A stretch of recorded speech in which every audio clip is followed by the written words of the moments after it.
जैसलमेर के मोहनगढ़ में जो बुजुर्ग दंपत्ति की जो हत्या की गई है रात के अंधेरे में, उन्हीं की जांच पड़ताल के लिए जो सीआईजी हैं बाबूराम जी, वो हमारे साथ हैं। किस तरीके से ये घटना हुई, क्या मामला था, क्या सामने आया है? हमें तो सुबह सूचना मिली थी कि जब एक भील बस्ती के अंदर एक बुजुर्ग दंपत्ति है जिनके शव पड़े हुए हैं। पुलिस मौके पे गई थी और वहां से चूंकि संदिग्ध परिस्थितियों में लग रहा था सब, तो उसके बारे में आसपास मालूमात किया। तो एक व्यक्ति था जो उनको खाना वगैरह खिलाता था। ये दोनों ही जो दंपति थे इनके कोई औलाद नहीं थी। तो जो मृतका थी इसकी बहन का लड़का जो उसकी मौसी लगती थी और मौसा थे उनको वो खाना खिलाते थे। तो सुबह खाना खिलाने के लिए गया, तब उसकी जानकारी में आया कि भाई ये दोनों मृत पड़े। तब हमें सूचना मिली थी, हम मौके पर गए तो दोनों शवों को यहाँ मोर्चरी में रखवाया। इसका मेडिकल बोर्ड से पोस्टमार्टम करवाया जा रहा है। हत्या के जो कारण है वो मेडिकल बोर्ड से उसके बाद ही खुलासा होगा। अभी तो स्पष्ट तौर पे कुछ कहा नहीं जा सकता क्योंकि मामला अन्वेषण के अधीन है। सर, मेरा एक सवाल है आपसे। जिस तरीके की घटनाएं इस हो रही हैं इस इलाके में, पहले भी कई सारी घटनाएं ऐसी हुई हैं जहाँ पर दंपति के पैर तक काट दिए गए हैं, बुजुर्ग महिला के पैर काट दिए गए हैं। अभी कुछ ही महीनों पहले डबल मर्डर भी हुआ था, आज ये डबल मर्डर हुआ। तो क्या लगता है कि पुलिस की लापरवाही है? नहीं, ऐसी बात नहीं है। ऐसी कोई लगातार कोई घटना ही नहीं हो रही है।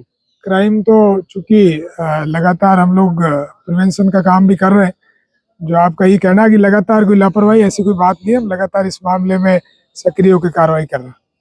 ग्रामीणों का कहना है कि पुलिस प्रशासन से कई बार शिकायत की गई है कि सीमावर्ती इलाका है, गश्त बढ़ाइए, थोड़ा सा चेकिंग कीजिए लोग जो आ रहे हैं, क्योंकि सीमावर्ती इलाके से लोग आते हैं, वारदात करके चले जाते हैं।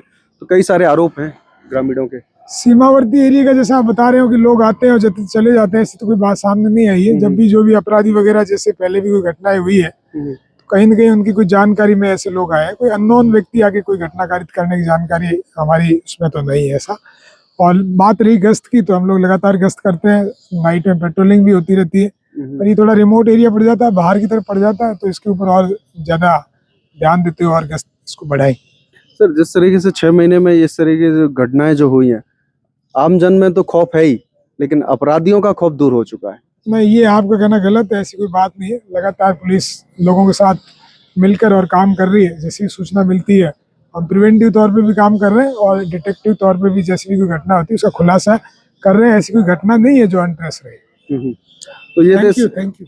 ये थे सीआईजी बाबूराम जी, जो घटना को लेकर के जो कार्रवाई चल रही है उसको लेकर के उन्होंने बात की, और पुलिस प्रशासन का जो गश्त है वो बढ़ाने की भी बात कही है। मेरे सहयोगी नरेश के साथ मैं राहुल टी.सी. शर्मा। देखते रहिए द घटा।